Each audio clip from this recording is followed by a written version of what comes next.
Start.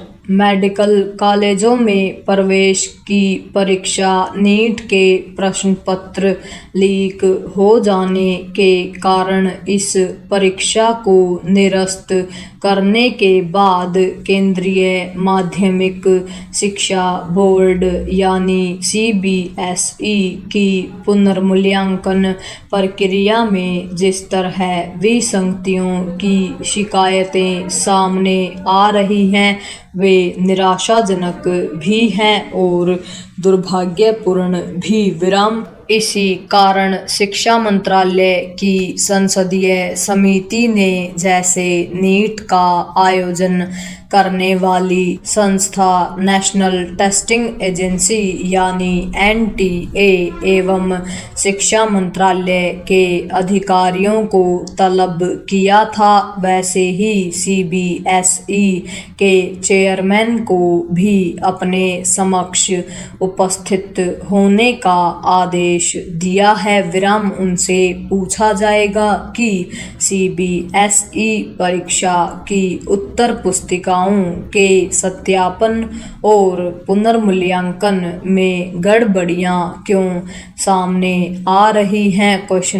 पता नहीं वे क्या जवाब देते हैं और उनसे संसदीय समिति संतुष्ट होती है या नहीं, लेकिन प्रश्न केवल उसके संतुष्ट होने का नहीं है। विराम। प्रश्न यह है कि CBSE उन छात्रों को संतुष्ट कर पाएगा या नहीं जो अपनी उत्तर पुस्तिकाओं के पुनर्मूल्यांकन में गड़बड़ी की शिकायत कर रहे हैं?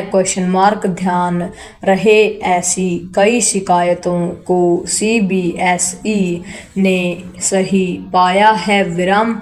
इसका अर्थ है कि CBSE की पुनर्मूल्यांकन प्रक्रिया में वास्तव में कोई खामी है। विराम। यह कहना कठिन है कि कितने छात्र पुनर्मूल्यांकन की प्रक्रिया में खामी के शिकार हैं, लेकिन जब ऐसा होता है तो छात्रों और साथ ही अभिभावकों का परीक्षा मूल्यांकन की प्रक्रिया से भरोसा उठता है। विराम। इसी के साथ परीक्षा आयोजन करने वाली संस्था की साख पर भी बट्टा लगता है। विराम। पैरा।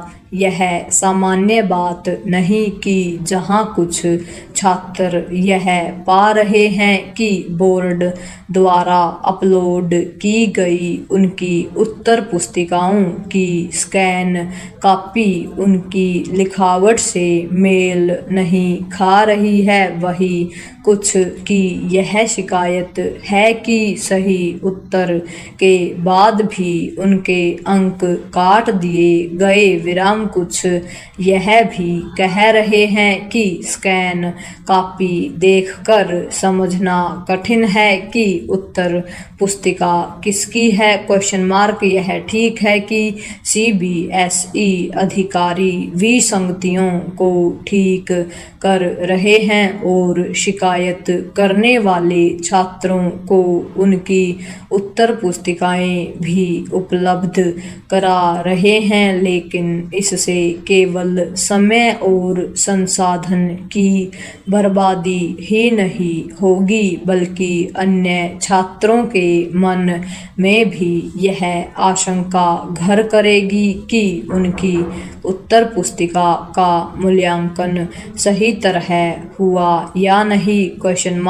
इसके चलते और छात्र अपनी उत्तर पुस्तिकाओं के पुनर्मूल्यांकन की आवश्यकता महसूस कर सकते हैं। विराम। यह CBSE अधिकारी ही बता सकते हैं कि उत्तर पुस्तिकाओं के पुनर्मूल्यांकन में गड़बड़ी के कारण क्या है, लेकिन ऐसा लगता है कि ऑन स्क्रीन मार्किंग यानी OSM का काम जिसे दिया गया वह इसे करने में दक्ष नहीं था। विराम।